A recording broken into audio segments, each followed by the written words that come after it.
I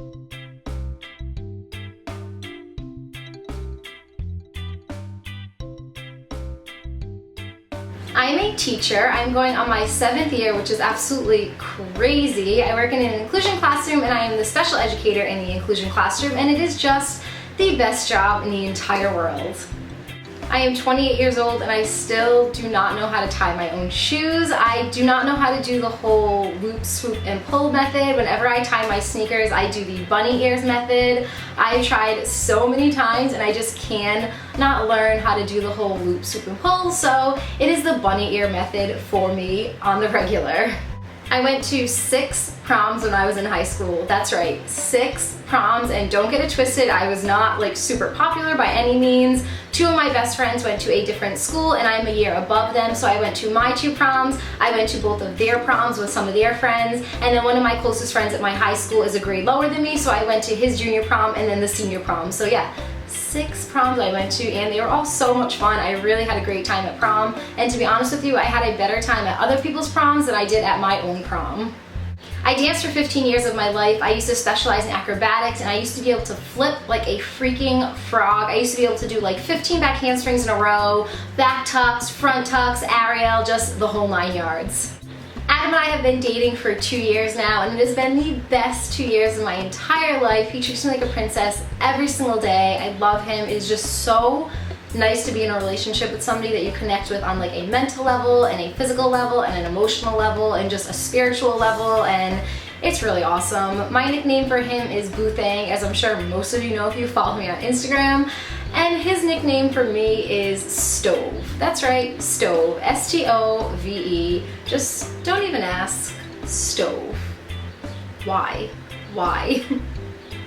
So a long time ago, I set out a goal to buy a house to myself when I was established in my career. So I saved and saved and saved when I got hired as a teacher. And last year I was able to buy my dream house. I bought it in February of 2015. And this is just a funny little story for anybody who's out there looking for a house, who have bought a house before, who's ever been through the process, or is getting into the process right now.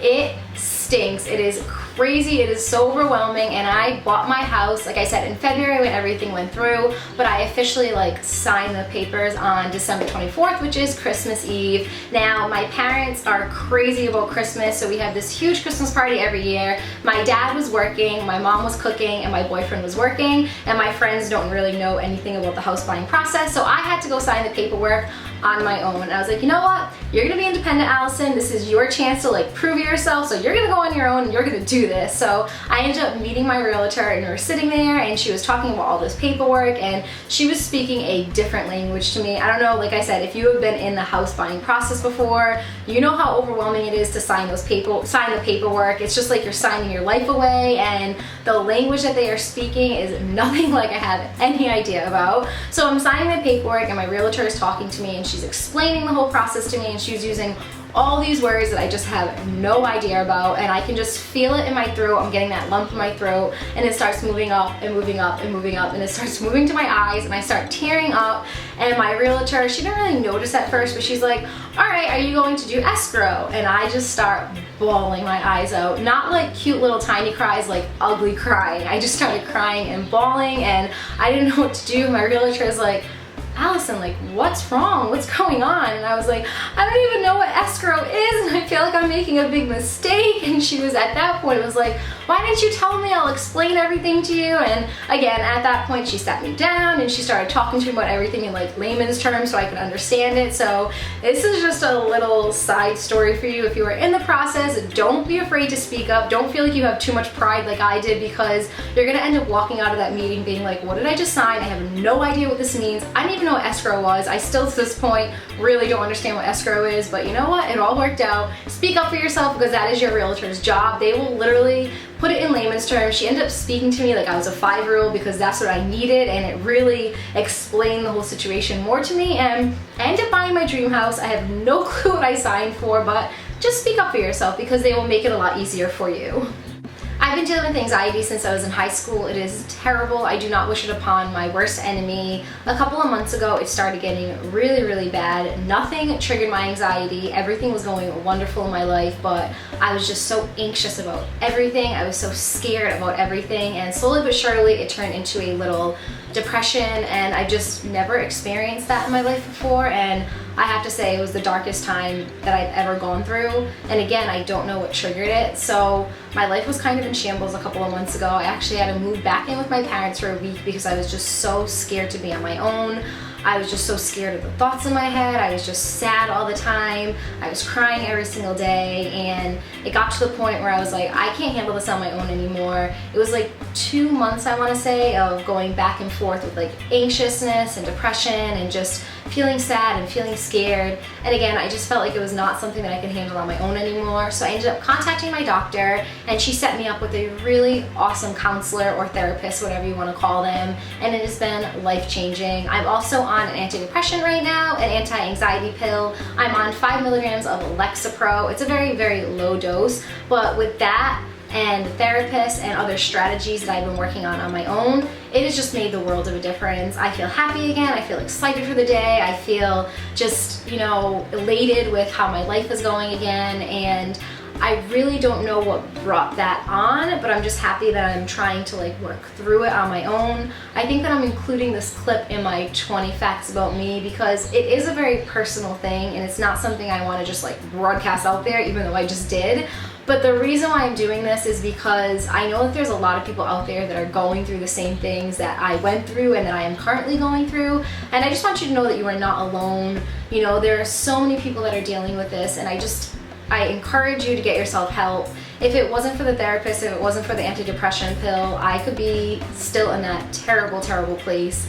I was too proud to do that for 2 months, and then I couldn't handle it anymore. So honestly, if you are going through this, get yourself your help, whether it's just talking to a friend or talking to a family member, talking to a doctor. Just do what you have to do to get yourself better, because nobody should ever have to feel like that for even a day of their life. It is just the most gut-wrenching feeling, and just please get yourself your help. Know that I love you, know that people out there are there to help you, and just do everything that you possibly can to live a happy and healthy life.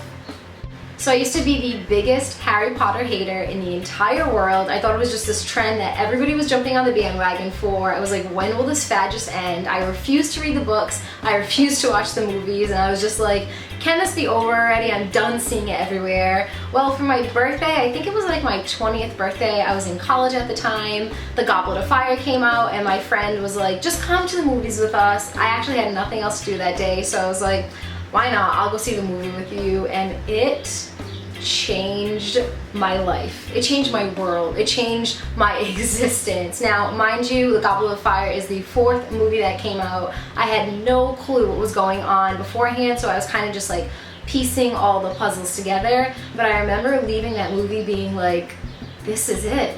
This is everything. This is why everybody is obsessed with this. So from watching The Goblet of Fire, I ended up reading every single Harry Potter book. I want to say in the summer, I want to say at that time the 7th book wasn't out, but I just read all of them up to the 7th, and by the time I was finished with the 6th, the 7th book was coming out, and it has been an obsession of mine ever since. So I have Capri to thank for my Harry Potter obsession. Thank you, Capri. I owe you my youth. To piggyback the last fact, I just became so emotionally, physically, spiritually, and mentally involved with Harry Potter, as all my other friends were, and we ended up having this little tradition after The Goblet of Fire where we would go see all the movies on their premiere night. So every single movie that came out, we went to the 12 o'clock showing of it, and it's seriously some of the best memories I ever have. I miss it so much. We used to line up at 5 o'clock in the afternoon, we'd get pizza, and we would just sit in this line that stretched out all the way across the movie theater, into the mall, outside. There's just people everywhere, and it was so nice to be surrounded by so many people who share the same passion of you, my passion for Harry Potter, if you want to call it that. But it was just so much fun. We would wait for hours, and we'd eat pizza, and we'd play trivia, and we'd all be dressed up. We'd always be in Gryffindor, because I'm Team Gryffindor, but there would be Team Slytherin and Team Hufflepuff and Team Ravenclaw, and just everybody was just such good energy. There was just such a good energy waiting, and then we'd all go watch the movie at 12 o'clock in the morning, and when the movie was over at 1:30 or 2 o'clock in the morning, we just could not stop talking about it, and we would talk for hours about it and how great it was and how much we can't wait for the next movie. And I'll never forget the last one, the Deathly Hallows, the 2nd one. When we left the movie theater, it was just silent. Nobody could say a word. We were all just it's really over, and it's so sad. I really miss it. If I could get anything back from my youth, I really would love to just go to one more Harry Potter premiere show, because it was just so much fun. It was just, like I said, such a great energy, and it was really great. Okay, so one more Harry Potter related fact. This is part Harry Potter and part I could have died. So as I just mentioned in the previous fact, my friends and I used to go to all the premiere shows, and we would just get so excited about them. We would buy our tickets like literally a month in advance. And I woke up the morning of the premiere show. I don't even remember which one it was. I want to say it was maybe the 6th movie that came out. And I woke up and I was just very, very sick. I had a sore throat, my ears were killing me, my eyes were all watery, and I was like, no chance I'm missing this premiere. So I went to the doctors at like 9 o'clock in the morning. I ended up having a double ear infection, I had a throat infection, and I want to say there was something else going on.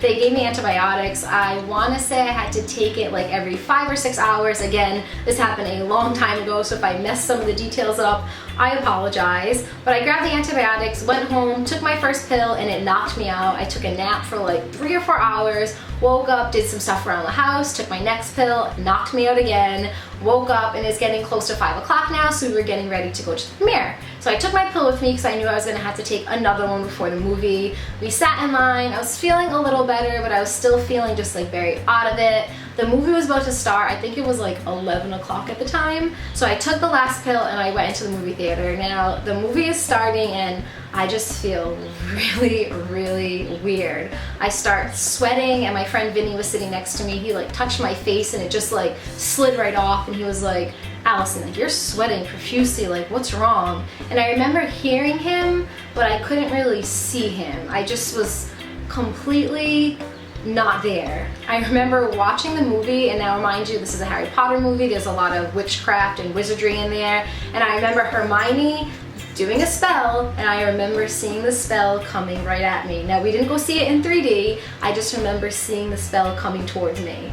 So Vinny was like, "I'm gonna go take you home," and I was like, "No, I don't want you to leave, because obviously like we look forward to this for so long. Just call my mom." So he ends up calling my mom. My mom came to pick me up, and I just passed out for the entire night.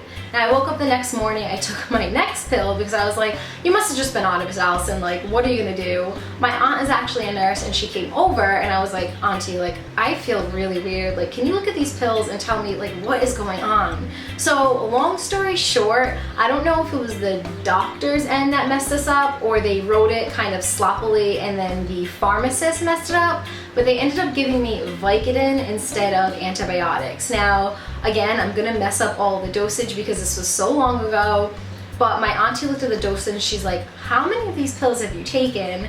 And I was like, at this point it was like 4 or 5, and she was like, "You're only supposed to have like, let's say 20 milligrams for a day." She's like, "You're almost triple over the amount of dosage that you're supposed to have in a daily intake." She goes, "No wonder you were like, your body was probably rejecting it because you were probably like overdosing on it." So nothing ever ended up happening with it. I just stopped taking the pills. I didn't like sue anybody because I don't know, at that point I just wasn't feeling well, and I don't really know why I didn't, but I definitely could have probably died. I remember just sitting in the Harry Potter movie and being like, why are the spells coming at me? Why can I see you but I can hear you? And I developed a Vicodin. I didn't develop a Vicodin allergy, but I found out later after I talked to the doctors about it that I actually have a Vicodin allergy. So either I was like way over the dosage, or I just was not feeling it because I was allergic to it. But long story short, it did not ruin my Harry Potter love, and I'm just really excited I didn't die.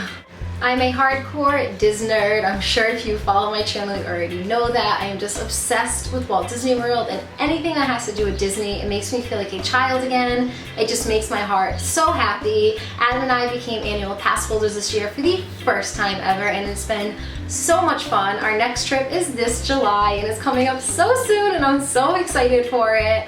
I want to try to squeeze in maybe one more trip before our pass holder card expires. It expires in December, and I'm hoping to get there in October. Fall is my favorite season. Disney World is everything to me, so it just seems like something that has to happen. I am an extreme germaphobe. Everybody that knows me in real life knows that I cannot drink out of the same cup that somebody has been drinking out of. I cannot eat something that somebody has already taken a bite out of. I cannot dip in something that somebody has been double dipping in. It just, oh, it drives me crazy. And I believe this whole germaphobeness developed when I was like 8 or 9. I'm from Rhode Island, so my family and I take a trip to Boston like every single year, and we usually go to Faneuil Hall. For those of you unfamiliar with what Faneuil Hall is, it's like right in the heart of Boston, and it's this beautiful strip. It has all stores around it and restaurants and little kiosks, and then right in the center it's like this huge cafeteria with like hundreds and hundreds of fast food restaurants. Not like McDonald's restaurants, but just food that you can get fast. And I went to the little table where my family was sitting, and I grabbed my dad's Coke, being a little brat, and I just drank the whole thing. And I was like, haha, Dad, I just drank all of your Coca-Cola. And then my dad was like, that's been sitting there, that's not mine, that's some random person's Coke that you just drank. And I got so sick to my stomach, I ran to the trash barrel and just threw up everywhere, because I was like, I did not just drink my father's drink, I just drank some random person's soda. I like licked the rim because I was being a brat, being like, haha, Dad, I just drank all your Coke. And I just vomited everywhere. And then ever since then, I refuse to drink or eat anything that somebody has already been using.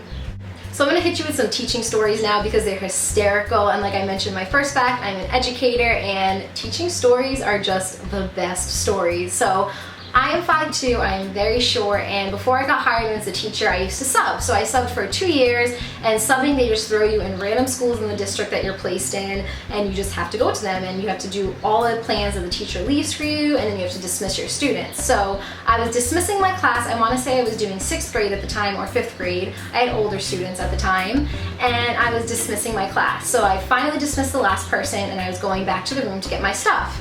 And this teacher starts yelling, like, you cannot be in here. So I'm assuming that this teacher is talking to a student.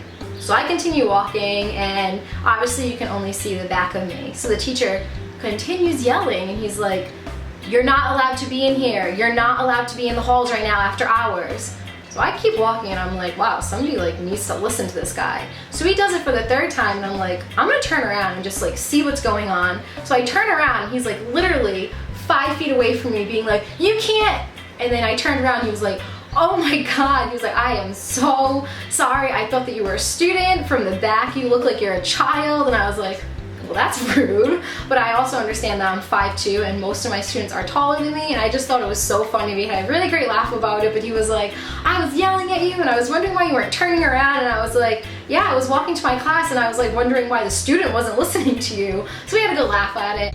So this is one of my favorite subbing stories out there. Like I mentioned, I subbed for 2 years, and I teach elementary school, but when you're subbing, they basically place you anywhere. So you can go from pre-K all the way up to high school. So one day they placed me in high school. I only had to sub in high school one day of my entire life, and I was petrified. I was like, oh my gosh, they're gonna be taller than me, they're not going to listen to me. Like, I have to teach in a high school, I'm 5'2". So I go to the high school, and I'm like, you gotta own this, girl. You gotta walk in like you own this, like don't show any fear, like you got this, girl, you got this. So I remember walking in, and I'm in the classroom. Now in high school, as I'm sure most of you know, I'm not the teacher for the whole day, I'm just a teacher for a period. So I see a bunch of different class throughout the whole day. And the day is going really well. Like, I'm like, wow, this is actually really nice, I'm having a lot of fun. So my next period comes in, and I'm introducing myself as I've been doing in all the other classes, and I'm like, oh, my name is blah, blah, blah, you guys can call me Miss C. So this guy across the room, one of the students, is like, I'm gonna call you Miss B. So I'm like, no, you can call me Miss C, my last name starts with a C. And he goes, strike me dead if I am lying about this happened. He goes, nah, I'm gonna call you Miss B for Miss Beautiful. So then I turn like 50 shades of red. I get so embarrassed, and when I get embarrassed, my cheeks are on fire. And that's not even the best of it. After he says that, the kid from the other side of the room goes, yo bro, smooth. So it was just so funny. There was another teacher in the classroom at the time because it was an inclusion classroom, and I was acting as a special educator for the day, and the teacher was just like, it was only a matter of time until that happened. He was like, I should have warned you. He's like, but I thought it would be more hysterical to just watch it unfold. So that was one of my favorite stories. I got hit on by a high school student, and I was so embarrassed, but we all had a really good laugh at it. So last teaching story, and save the very best for last. This is my favorite teaching story out there. This is my friend's favorite teaching story. This is my parents' favorite teaching story, and I have to tell this story at least once a year because Everybody finds it so hysterical. So again, this is when I'm subbing. I have a million funny teaching stories from when I've been hired in, but I feel like the funniest stories happened when I was subbing. So I was subbing and I was a special educator and I was doing intensive resource. For those of you unfamiliar with intensive resource, you go into the classroom and you service the kids in the classroom. So whatever the teacher is teaching, you kind of pull your caseload to the side and you work on them with those skills. So you kind of like break it apart so it's easier for them, use different strategies, use manipulatives, and you just really tailor to their needs in the back of the room. You don't pull them out, you keep them in the room with the rest of the regular ed students. Now, I was doing 4th, 5th, and 6th intensive resource at the school that I was at, and I had a tough group of kids. I fell in love with them, but they were just like really, really tough, and it was kind of hard to get through to them. A couple of months into it, I was doing a math lesson, and they were getting it. Their hands were raising, they were all answering the questions. Every single question I gave you, they were giving me answers, they were giving me explanations for it, and I was like, I did it, like I got it, yes, this is great. So one of the students who was my toughest student, who was also one of my favorite students that I've ever had working as an educator, raises his hand and I'm like, by golly, Allison, you got through to him and he's gonna answer and you're gonna be the best teacher ever and everything is good in the world. So I'm like, yes, let's just call him Daniel to respect confidentiality. So I'm like, yes, Daniel, and I'm just expecting him to give me the answer. And he responds with, yo, Miss C, is that your real hair? So I'm like taken back from this and I'm like, all right, maybe he's going to incorporate this into the math lesson, like just roll with it, just roll with it. So I'm like, yes, Daniel, this is my real hair. Now I have long hair now. At the time my hair was like just below my, where would you call it? It was really long. It was probably like just above my butt. So it was really, really long at the time. So I'm like, yes, Daniel, this is my real hair. Why? So he responds with, and again, this is my friend's favorite story. I'm gonna say it exactly how he said it. And he goes, nah, there's just mad girls up in the school that be running around with fake weaves up in their head.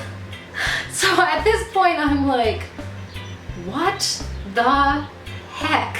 And I'm just like, all of my like high that I'm like, yeah, I'm reaching all these kids and I reached Daniel, like Daniel's gonna answer. I just went from like here to like here. And I don't remember how I responded. I think I was like, if you focus more on your education than you did on how long people's hair is or how many people have weaves in the school, like you'd be an A+ student. But I mean, I'm happy it happened because it's the funniest story. I just love that story. I miss him so much. I hope he's doing well right now, but he was just that typical feisty student who is gonna tell it how it is. And if he wants to ask you if you're wearing a weave in your head, he's gonna ask you if you're wearing a weave in your head. I got my very first job at the ripe old age of 14, and I used to test people's pool water at a pool supply store. So basically people would bring me in a bag of their pool water and I would pour them into these containers, then I would add chemicals to them, and then I would mix it all up, and then I would express to them what was wrong with their pool. And I just thought it was so cool. Like here I am, this little 14-year-old talking to like these 35-year-old men and women like, you need algicide, your pool has algae in it, or your pool water is coming up very cloudy, you're gonna need some chlorine, or you know, your pool water is perfect, like what do you do? It's amazing. And it was just so much fun. When I was a junior in high school, I tried out for cheerleading and I got cut and I was so sad and I was so embarrassed and I just cried to my parents and I was like, I don't want to go to school on Monday and have to explain myself that I got cut from the team. It's so embarrassing. And my mom was like, Allison, like, you don't even like cheerleading. Like, why did you try out for cheerleading? You are a dancer, you play softball. And at the time I'd been playing softball for 7 years. And my mom was absolutely right. I knew nothing about cheerleading. I just knew that I was an acrobatist and I just like to flip, and I thought it'd be really cool to do like flips and the routines at the school. But I got cut. So my mom is suggesting, you know, why don't you go for softball? It is a passion of yours, and it really was. I loved softball at the time. I still love softball. I just played in an adult league last year and it was amazing. So I ended up trying out for the softball team and I ended up making the varsity softball team, and it was better than I could have ever expected it to be. It was so much fun. I developed such an amazing relationship with my teammates and it was really awesome. So silver lining, I didn't make the cheerleading team, but I rocked it on the softball team. So about a year prior to meeting Adam, I had been single for like 2 years, and I got asked to go on a date with this guy that I used to play dodgeball with, and I was like, yeah, why not? I haven't been on a date in a really long time, let's do it. So we were going back and forth through text messages, and he had said, I want to take you to get pizza, and then I want to take you to the hockey game. So I'm like, okay, and now let me just put a little disclaimer out there. I am not in the state of mind that guys have to pay for everything. Adam and I have been dating for 2 years, and we always take turns. If he pays for dinner one night, I pay for dinner the next night. If he pays for the movies one night, then I'll pay for the golfing the next time. So I am not the type of person that's like, guys have to pay for everything, because I think that's ridiculous. Like, Adam has his bills as well. He shouldn't be in charge of paying for everything. Just like I shouldn't be in charge of paying everything. We're a team and we should just do it equally. But just let me throw that out there. But this is the first date, and he had specifically said, like, I want to take you to get pizza, and then I want to take you to a hockey game. So I'm like, this is fun. Like, I haven't been on a date in a while. Like, this will be really great. So we go get pizza, and you know, first dates are always very awkward. It was the whole like, what do I say? Like, what do we talk about? And it was just a little awkward at first. So he ended up paying for dinner. I think it was like $20. We split one pizza and we both got a drink. So it was about $20, but I was like, oh, it's nice that he's taking care of the bill. So again, in the text message, he goes, I want to take you to a hockey game. So now we're leaving and we go to the hockey game, and we go up to the cashier, and she was like, what do you want? And he was like, oh, I'll take 2 tickets for blah, blah, blah. So she's like, oh, it's gonna be $40-something. So he hands her the card, and then she's like, oh, our card machine's not working right now, but this is a bank card. There's an ATM right over there. So she was pointing right to the ATM. And he's like, oh. And he just didn't do anything. So now it's getting a little awkward. So the cashier's like, you know, sir, like, what do you want to do? Do you still want the tickets? And he's just standing there like, So then, I don't know, it was just so awkward. So I was like, do you want me to pay for the tickets? And he was like, okay, that's fine. So I was like, I cannot believe he just said yes. Like, I was just doing this to be nice. So I ended up going up, I'm like, well, guess I'm paying $45 for the tickets. So I go to swipe my card, and the lady's like, all right, what tickets do you want? Do you want like $20 tickets? Do you want the $40 tickets? Do you want the $60 piece tickets? And he's looking at me, and he's like, I think the $20 tickets are fine. I'm like, yeah, you bet your butt they're fine, because I'm not paying $60 for a ticket when I didn't even want to go to this in the first place. So I ended up paying for the night. It ended up coming to like $50-something with taxes or whatever. And he never even offered to pay for me. So at first I'm just like, you know, maybe he was in an awkward position, like, you know, the whole credit card machine wasn't working. Maybe he just felt like, oh, I don't know what to do. But I at least felt that he was gonna offer to pay me back. Nothing. So then, like I said, I wanted to give him the benefit of the doubt. We ended up going out on another date, and we went to go get burgers, and I had to pay again. And at that point, I was just like, I'm done. I'm all about like chivalry on a first date, and like, I don't know, like I said, Adam and I switch off on the bills all the time. No guy should be required to pay for the bill all the time, but come on, guy. It's the first date. And the second date, like, show some respect. So speaking of first dates, Adam and I had like one of the best first dates I've ever been on. It was perfect.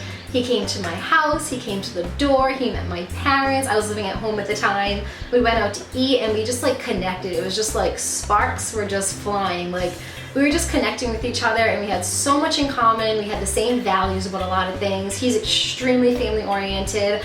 I'm extremely family oriented. He takes his job seriously. I take my job very seriously. We were just connecting very well. It was like the best first date ever until the end of the night. So he went to drop me off at my house, and we're just sitting in his car, and he was just like, you know, I really enjoyed tonight. I had a lot of fun. I would love to take you out again. And I was like, I had a great time. Like, I would love to go out with you again. This has been a lot of fun. So I'm like in the back of my head like, wow, this is so awesome. And then he tried to kiss me, and I got so nervous that I like fumbled with the door, and I like ran out of the car and made a beeline to my house and like opened the door and never looked back. And we laugh about it all the time. Like, now that like we're actually been dating forever, we laugh about it all the time. And he's like, you act like I was trying to like make out with you. He was like, I was just trying to give you like a peck on the cheek to be like, thank you so much for such a great night. And I was just like, homegirl was not having any part of kissing you on the first date. And it's just, we laugh about it all the time today, but tried to kiss me on the first date, and I just got really, really nervous and scared. So this next one I'm not proud of, but I was young once, And I was in college once, and I did my fair share of stupid things, and this is probably just the dumbest thing I've ever done. So when I graduated high school, I was 17 years old, and all my friends were 18 years old. Typically when you graduate high school, you're 18, but my birthday was in November, so I was only 17. When you're 18, you can go into 18 plus clubs, and I just could never go with my friends because I wasn't of age. And I was so sick of hearing my friends talk about how much fun they were having. We stayed out at the club until 2 o'clock in the morning, then we went to IHOP, we didn't get home till 4 o'clock in the morning. And I'm just like, cool, I watched a movie and read a book and fell asleep at 10 o'clock. So I was just sick of it, and I was like, I want to be able to experience these things with my friends. So I ended up talking to one of my friends and being like, you need to get me an ID, like I want to be able to get into the club too to have fun. Now this wasn't a fake ID by any means, this was just her old ID. At the time she had turned 18 and she had to get a new ID, so they would take her ID and they would clip the side of it, and you would have like this huge gash in your ID to prove that it's expired. So she's like, I can give you my old one. She goes, I don't know if it's gonna work. And I'm like, just give it to me, I'm desperate and I'll try anything. So I took the ID and I memorized it. Well, I already knew her name, but her address, her height, her weight, her eye color, the street, the address, the zip code, the city, the state. I just memorized it, and I was gonna try it out for the first time. So I went with my friends and I was all dressed up, and my friends were like, you need to own this. Like, don't walk in like you're nervous because they're gonna suspect something's wrong. If they ask why it's clipped, just say that you lost your new one. I'm like, okay, I got this, I got this, I got this. So I go up to the bouncer and I give him my ID, and I'm just like, yep, here's my ID, like, this is me. The girl's name is Ashley. I'm like, yeah, I'm Ashley, whatever, no big deal, let me get into the club. So he looks at the ID, and then he looks at me. And he looks back at the ID, and he looks back at me.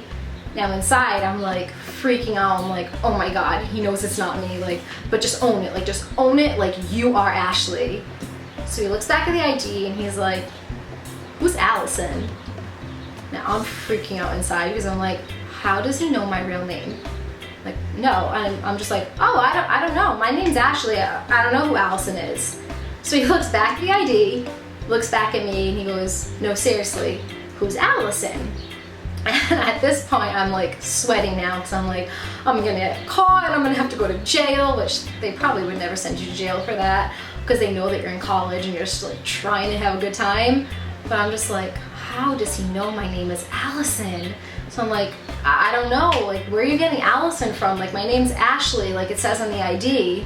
So he points over here to me, and I was wearing my name necklace. So my parents bought me this really awesome gold name necklace, and it had my name in this really fun font, and I wore it all the time, and I wore it to the bar using a fake ID. It wasn't a fake ID, but I was using my friend's ID that said Ashley, and I was wearing a name necklace that said Allison. So the bouncer ended up laughing about it, and he was like, that's probably the worst excuse I've ever seen for somebody trying to sneak into a club. And he was like, I can't let you in. He's like, I'm gonna let you keep this ID, give this back to your friend. And he was like, don't come back here until you're 18. And I was just like, yep, I just got caught, and I got caught in the worst possible way. So I wore my name necklace when trying to sneak into a bar or a club, whatever, using a fake ID that said Ashley. Like, how stupid could you possibly be? So since that point, I just waited a little bit of time, and I was turning 18 in a couple of months.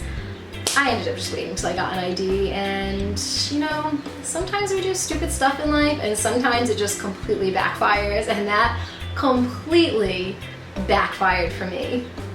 And the very final fact has to do with you guys, and it has to do with YouTube and just how grateful I am to have a YouTube channel. I never expected it to grow into what it is today.